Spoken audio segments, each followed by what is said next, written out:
ഈശോ മിശിഹായ്ക്ക് സ്തുതിയായിരിക്കട്ടെ. പ്രിയ കൂട്ടുകാരെ, നമ്മൾ നോമ്പുകാലത്തിലൂടെ കടന്നു പോയിക്കൊണ്ടിരിക്കുകയാണ്. വലിയ ആഴ്ചകളിലേക്ക് പ്രവേശിക്കാനായിട്ട് നമ്മൾ ഒരുങ്ങിക്കൊണ്ടിരിക്കുന്നു. ഈശോയുടെ പീഡാസഹനങ്ങളെക്കുറിച്ചായിരിക്കും ഈ ദിവസങ്ങളിൽ നമ്മുടെ ധ്യാനം. അതായിരിക്കണം.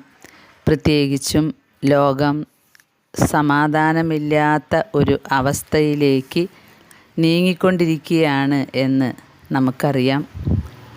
പ്രവചനങ്ങളുടെ പൂർത്തീകരണം തുടക്കമാണോ അതോ കർത്താവിൻ്റെ വേറെ ഏതെങ്കിലും പദ്ധതിയാണോ?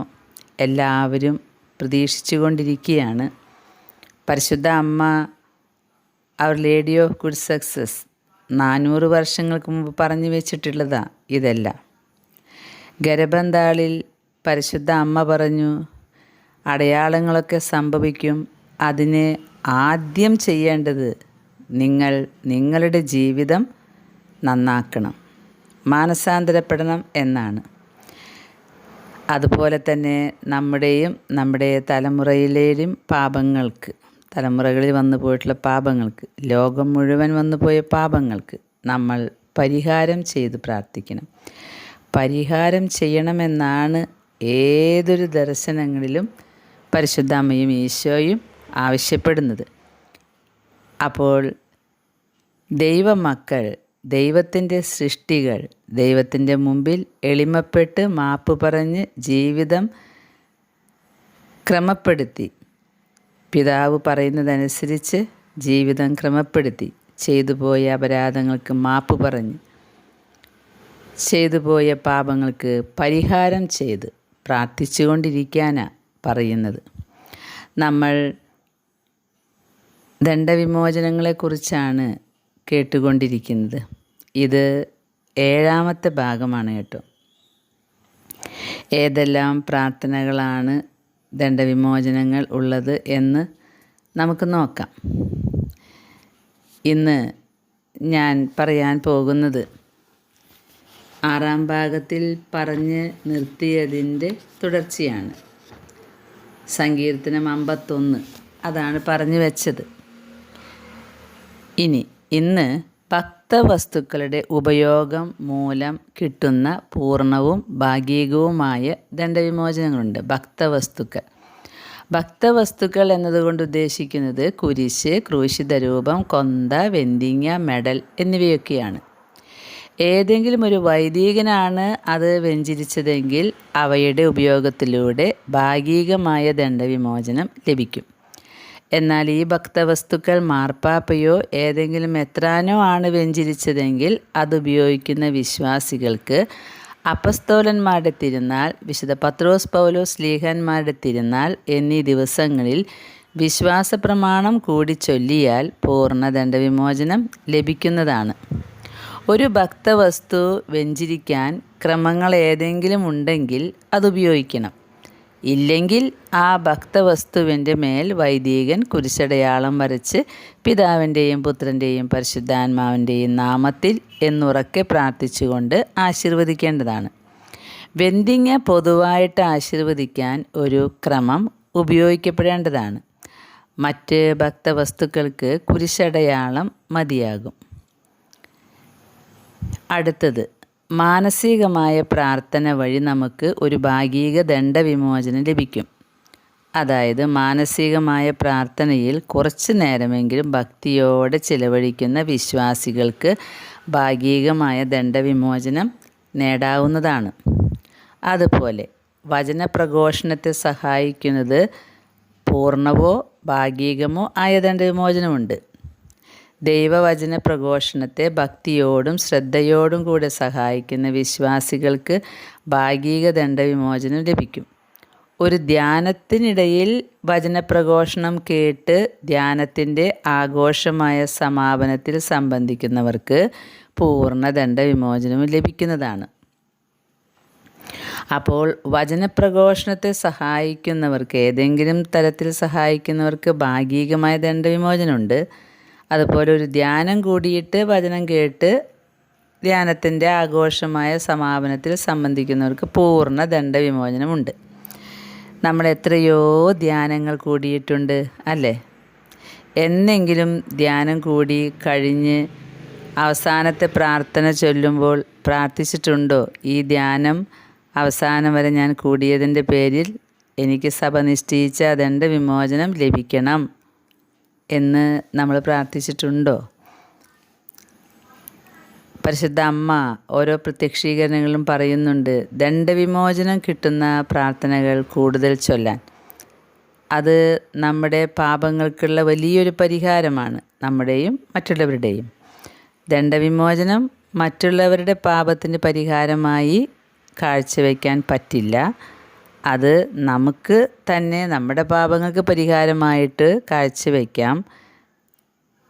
കൂടെ ശുദ്ധീകരാത്മാക്കളുടെ പാപങ്ങൾക്ക് പരിഹാരമായി കാഴ്ചവെക്കാം. അല്ലാതെ ജീവിച്ചിരിക്കുന്ന മറ്റുള്ളവരുടെ പാപത്തിൻ്റെ പരിഹാരമായി ദണ്ഡവിമോചനങ്ങൾ കാഴ്ചവെക്കാൻ പറ്റില്ല. അപ്പോൾ എത്ര ധ്യാനം കൂടി നമ്മൾ, അതുപോലെ മാനസികമായി എത്ര പ്രാവശ്യം നമ്മൾ ധ്യാനിച്ച് ഈശോയെ ധ്യാനിച്ചിരുന്നു, പക്ഷേ നമ്മൾ പ്രാർത്ഥിച്ച് നേടിയെടുത്തില്ല ദണ്ഡവിമോചനം. ദണ്ഡവിമോചനം കിട്ടണമെങ്കിൽ ഒരു ആദ്യത്തെ കണ്ടീഷനാണ് ഈ ദണ്ഡവിമോചനം എനിക്ക് കിട്ടണമേ എന്ന പ്രാർത്ഥന വേണം. അപ്പോൾ ഇനി മുതൽ നമുക്ക് പ്രാർത്ഥിക്കാം. അതിനൊരു സൂത്രപ്പണിയുണ്ട്. രാവിലെ എഴുന്നേറ്റ ഉടനെ പരിശുദ്ധ അമ്മയുടെ വിമല ഹൃദയത്തിലെ സ്നേഹാഗ്നി ജ്വാലയിലേക്ക് നമ്മെ തന്നെ നമ്മൾ കാഴ്ചവെക്കും. ആ കാഴ്ചവെക്കുമ്പോൾ പ്രാർത്ഥിക്കണം, പരിശുദ്ധ അമ്മേ, ഇന്നേ ദിവസം എനിക്ക് ഏതെല്ലാം ദണ്ഡവിമോചനങ്ങൾ കിട്ടുമോ ആ ദണ്ഡവിമോചനങ്ങളെല്ലാം എനിക്ക് നേടിത്തരണമേ. ഞാനതിൻ്റെ കൂട്ടത്തിൽ പ്രാർത്ഥിക്കാറുണ്ട്, ഇന്നെനിക്ക് ലഭിക്കുന്ന എല്ലാ ദണ്ഡവിമോചനങ്ങളും പാവപ്പെട്ട ശുദ്ധീകരാത്മാക്കൾക്കായി അമ്മ വിതരണം ചെയ്യണമേ. ഏത് ആത്മാവിനാണോ കൂടുതൽ ആവശ്യമായിരിക്കുന്നത് ആ ആത്മാവിനെ കൊടുക്കണമേ. ഇങ്ങനെ പ്രാർത്ഥിച്ചാൽ നമ്മുടെ പ്രാർത്ഥനകളിൽ നിന്ന് കിട്ടുന്ന ഒരു ചെറിയ ദണ്ഡവിമോചനം പോലും നഷ്ടമാകില്ല. അതുപോലെ മാർപ്പാപ്പയുടെ നിയോഗത്തിനായിട്ടുള്ള സ്വർഗസ്ഥനായ പിതാവും നന്മ നിറഞ്ഞ മറിയമേ തൃത്വസ്തുതിയും എല്ലാ ദിവസവും നമ്മൾ പ്രാർത്ഥനയുടെ അവസാനം ചൊല്ലണം. പ്രിയ കൂട്ടുകാരെ, അടുത്തത് ആദ്യ കുർബാന സ്വീകരണം. ആദ്യമായി പരിശുദ്ധ കുർബാന സ്വീകരിക്കുന്ന വിശ്വാസികൾക്കും ആദ്യ കുർബാനയുടെ ആരാധനാക്രമ ചടങ്ങുകൾക്ക് സഹായിക്കുന്നവർക്കും പൂർണ്ണ ദണ്ഡവിമോചനമുണ്ട്. പൂർണ്ണ ദണ്ഡവിമോചനം. അപ്പോൾ ആദ്യ കുർബാന നടക്കുമ്പോൾ ആ ഫംഗ്ഷനിൽ പങ്കുകൊണ്ട് നമ്മൾ ദണ്ഡവിമോചനം പ്രാപിച്ചെടുക്കണം. അതുപോലെയുള്ളൊരു ആഘോഷമാണ് നവവൈദികരുടെ ബലിയർപ്പണം. ആഘോഷമായ ആദ്യ ബലിയർപ്പണത്തിലൂടെ നവവൈദികനും പ്രഥമ ദിവ്യബലിയിൽ ഭക്തിയോടെ പങ്കെടുക്കുന്ന വിശ്വാസികൾക്കും പൂർണ്ണ ദണ്ഡവിമോചനം നേടാൻ സാധിക്കുന്നു. ഇതുകൊണ്ടായിരിക്കും ഒരു പട്ടം നടക്കുമ്പോൾ കുറേ ആളുകൾ, ഒട്ടുമിക്ക ആളുകൾ അതിൽ പങ്കെടുക്കുന്നത് കാണാം. അത് ഈ ഒരു കാരണം കൊണ്ടായിരിക്കും പൂർണ്ണ ദണ്ഡവിമോചനം നേടാം. അതുപോലെ മാസാദ്യ ധ്യാനത്തിൽ മാസധ്യാനം, ഓരോ മാസം ഉണ്ടാകുന്ന ധ്യാനം ഉണ്ടല്ലോ, അതിൽ പങ്കെടുത്താൽ ഭാഗികമായ ദണ്ഡവിമോചനം ലഭിക്കും. അടുത്തത് നിത്യവിശ്രമം എന്ന് പറയുന്നൊരു പ്രാർത്ഥനയുണ്ട്. ആ പ്രാർത്ഥന ചൊല്ലിയാൽ നമുക്ക് ഭാഗിക ദണ്ഡവിമോചനമുണ്ട്. ഓ കർത്താവേ, അവർക്ക് നിത്യവിശ്രമം നൽകണമേ, അവരുടെ മേൽ നിത്യവെളിച്ചം പ്രകാശിക്കട്ടെ, അവർ സമാധാനത്തിൽ വിശ്രമിക്കട്ടെ. ഇതാണ് ആ പ്രാർത്ഥന. അടുത്തത് ഓ കർത്താവേ എന്ന് തുടങ്ങുന്ന ഒരു പ്രാർത്ഥന, ഭാഗിക ദണ്ഡവിമോചനമുണ്ട്. ഓ കർത്താവേ, അങ്ങയുടെ നാമത്തെ പ്രതി ഞങ്ങൾക്ക് നന്മ ചെയ്ത എല്ലാവർക്കും നിത്യജീവൻ പ്രതിഫലമായി നൽകാൻ അവിടുന്ന് പ്രസാദിക്കണമേ, ആമേൻ. ഇതിന് ഭാഗിക ദണ്ഡവിമോചനം ഉണ്ട്. അടുത്തത് ദൈവവചന പാരായണം. വേദപുസ്തകത്തിൽ നിന്നും ആത്മീയ വായന നടത്തുന്ന വിശ്വാസികൾക്ക് ഭാഗിക ദണ്ഡവിമോചനം ഉണ്ട്. അരമണിക്കൂറെങ്കിലും ഭക്തിയോടെ വേദപുസ്തകം വായിക്കുന്ന വിശ്വാസികൾക്ക് പൂർണ്ണ ദണ്ഡവിമോചനവും ലഭിക്കും. അടുത്തത് പരിശുദ്ധരാജ്ഞി എന്ന പ്രാർത്ഥനയുണ്ടല്ലോ, അതിന് ഭാഗിക ദണ്ഡവിമോചനം ഉണ്ട്. പരിശുദ്ധരാജ്ഞി കരുണയുടെ മാതാവേ സുസ്തി, ഞങ്ങളുടെ ജീവനും മാധുര്യവും ശരണവുമേ സുസ്തി. അങ്ങനെയുള്ള പരിശുദ്ധരാജ്ഞി എന്ന പ്രാർത്ഥനയ്ക്ക് ഭാഗിക ദണ്ഡവിമോചനമുണ്ട്. അടുത്തത് പരിശുദ്ധാത്മാവേ വരണമേ, അങ്ങേ വിശ്വാസികൾ ഹൃദയങ്ങളിൽ നിറയ്ക്കണമേ, അങ്ങേ സ്നേഹാഗ്നി അവരിൽ ജ്വലിപ്പിക്കുകയും ചെയ്യുക. ഈ പ്രാർത്ഥനയ്ക്ക് ഭാഗിക ദണ്ഡവിമോചനം ഉണ്ട്. അടുത്തത് പരിശുദ്ധ മറിയമേ, നിസ്സഹായരെ സഹായിക്കണമേ, ഭയമുള്ളവരെ ശക്തിപ്പെടുത്തണമേ, ദുഃഖിതരെ ആശ്വസിപ്പിക്കണമേ, ജനത്തിനു വേണ്ടി പ്രാർത്ഥിക്കണമേ, വൈദികർക്ക് വേണ്ടി അപേക്ഷിക്കണമേ, ദൈവത്തിൽ നിന്നും സമർപ്പിതരായിരിക്കുന്ന എല്ലാ സഹോദരിമാർക്കും വേണ്ടി മാധ്യസ്ഥം വഹിക്കണമേ. അങ്ങേ പരിശുദ്ധമായ ഓർമ്മ സൂക്ഷിക്കുന്ന എല്ലാവരും അങ്ങയുടെ സഹായശക്തി അനുഭവിക്കട്ടെ. ഈ പ്രാർത്ഥനയ്ക്ക് ഭാഗിക ദണ്ഡവിമോചനം ഉണ്ട്. അതുപോലെ പരിശുദ്ധ ദൈവമാതാവിൻ്റെ ജപമാല ദേവാലയത്തിലോ കുടുംബത്തിൽ ഒന്നിച്ചോ സന്യാസ സമൂഹത്തിലോ ഭക്തസംഘടനകളിൽ ഒന്നിച്ചോ ദൈവമാതാവിൻ്റെ ജപമാല ചൊല്ലിയാൽ പൂർണ്ണ ദണ്ഡവിമോചനം കിട്ടും.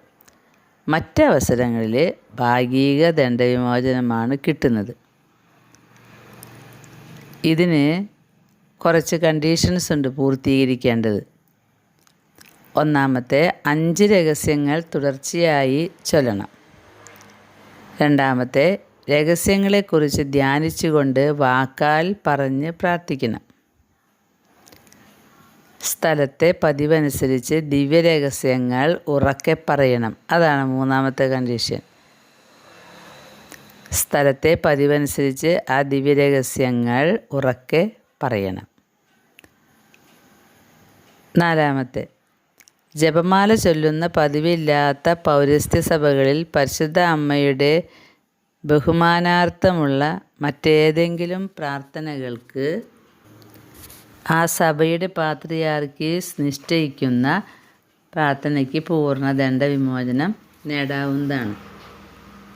അപ്പോൾ പരിശുദ്ധ അമ്മയുടെ ജപമാല കൂട്ടമായി ചൊല്ലുമ്പോഴാണ് ദണ്ഡവിമോചനം പൂർണ്ണമാകുന്നത്. കൂട്ടമായി ചൊല്ലണം.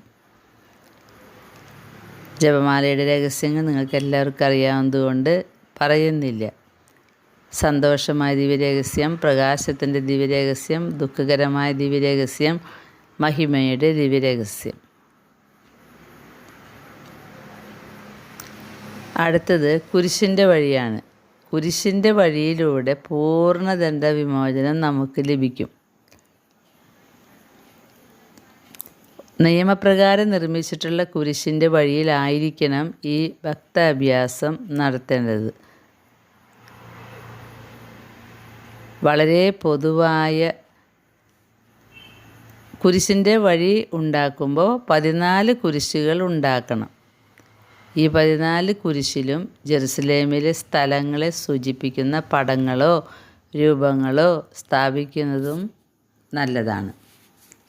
അതുപോലെ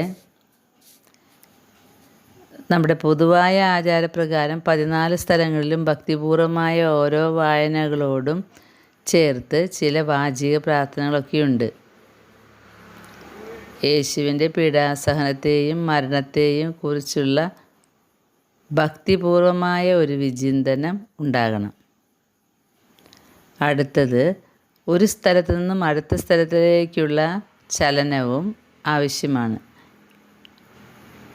അതേസമയം പൊതുവായി നടത്തപ്പെടുന്ന കുരിശിൻ്റെ വഴിയിൽ പങ്കെടുക്കുന്ന എല്ലാവർക്കും ഓരോ സ്ഥലത്തും ഒരുമിക്കാൻ സാധിച്ചില്ലെങ്കിലും പ്രാർത്ഥനയ്ക്ക് നേതൃത്വം കൊടുക്കുന്ന വ്യക്തി ചലിക്കുകയും ബാക്കി ഉള്ളവർ അതാതിടങ്ങളിൽ ആയിരിക്കുകയും ചെയ്താൽ മതിയാകും. ഓരോ പ്രാർത്ഥനയ്ക്കുമുള്ള ദണ്ഡവിമോചനങ്ങൾക്ക് ഓരോരോ കണ്ടീഷനുകളാണ്. അപ്പോൾ അതാത് പ്രാർത്ഥനയ്ക്ക് പറഞ്ഞിട്ടുള്ള കണ്ടീഷൻസാണ് നമ്മൾ ചെയ്യേണ്ടത്. കുരിശിൻ്റെ വഴിയെക്കുറിച്ചുള്ള കണ്ടീഷൻസ് ഇങ്ങനെയാണ്. എന്നാൽ സാധാരണ കുരിശിൻ്റെ വഴി നടത്തുമ്പോൾ അതിന് കിട്ടേണ്ട ദണ്ഡവിമോചനം നമുക്ക് കിട്ടും. എന്തായാലും ഓരോ പ്രാർത്ഥനയും ചൊല്ലുമ്പോൾ ഇതിൻ്റെ ദണ്ഡവിമോചനം ഞങ്ങൾക്ക് നൽകണമേ എന്ന പ്രാർത്ഥന കൂടി കൂട്ടിച്ചേർത്താൽ കൂടുതൽ ഗുണകരമാണ്. ഇങ്ങനെ കുറേയേറെ കാര്യങ്ങളുണ്ട്, പ്രാർത്ഥനകളുണ്ട്, ലുത്തിനിയകളുണ്ട്, ദണ്ഡവിമോചനങ്ങൾ കിട്ടുന്നത്. നമുക്ക് ഇനി ശ്രദ്ധിക്കാം. ഓരോ പ്രാർത്ഥനയും ചൊല്ലുമ്പോൾ ഇതിൽ നിന്നും കിട്ടേണ്ട ദണ്ഡവിമോചനം എനിക്ക് നേടിത്തരണേ പരിശുദ്ധാമ്മേ. അതുപോലെ ഈ ദണ്ഡവിമോചനം പാവപ്പെട്ട ശുദ്ധീകരാത്മാക്കൾക്ക് വേണ്ടിയും നമുക്ക് കടം കൊടുക്കാം. വേറെ ആർക്കും കടം കൊടുക്കാൻ പറ്റില്ല എന്നുള്ളതാണ് ഇതിൻ്റെ പ്രത്യേകത. പ്രാർത്ഥിച്ച് നിയോഗം വെച്ച് പ്രാർത്ഥിക്കാം, അവരെ രക്ഷിക്കണേ, പരിഹാരമായിട്ട് ഇത് കാഴ്ചവെക്കുന്നു എന്നൊക്കെ പറയാം. പക്ഷേ ദണ്ഡവിമോചനങ്ങൾ ജീവിച്ചിരിക്കുന്നവർക്ക് കൈമാറാൻ സാധിക്കുകയില്ല. അപ്പോൾ നമുക്ക് ഈ നോമ്പുകാലത്തിൽ ചെയ്യുന്ന ഓരോ പ്രാർത്ഥനയ്ക്കും ഓരോ സഹനത്തിനും ഇതിൽ നിന്ന് കിട്ടുന്ന ദണ്ഡവിമോചനം എന്തെങ്കിലും ഉണ്ടെങ്കിൽ നമുക്ക് കിട്ടട്ടെ, അങ്ങനെ വെച്ച് പ്രാർത്ഥിക്കാം. അനേക ശുദ്ധീകരാത്മാക്കളെ നേടാനുള്ള ഒരു നല്ല വഴിയാണ് ഈ ദണ്ഡവിമോചനങ്ങളുടെ കാഴ്ചവയ്പ്പ്. അപ്പോൾ നമുക്ക് പരിഹാരമായിട്ടും അത് വരും. ഒപ്പം ശുദ്ധീകരാത്മാക്കൾ രക്ഷപ്പെടുത്തുമ്പോൾ ഒരു ആത്മാവ് രക്ഷപ്പെടുത്തിയതിൻ്റെ ആ ഒരു പാപപരിഹാരം നമുക്ക് ലഭിക്കും. നമ്മുടെ പാപങ്ങളും ഡിലീറ്റ് ചെയ്യപ്പെടും. പ്രിയ സഹോദരങ്ങളെ, ഇന്ന് ഇവിടെ നിർത്തുകയാണ്. അടുത്ത ദിവസത്തിൽ ബാക്കിയുള്ള പ്രാർത്ഥനകൾ നമുക്ക് പങ്കുവയ്ക്കാം. ദൈവം നമ്മെ അനുഗ്രഹിക്കട്ടെ. ആമേൻ.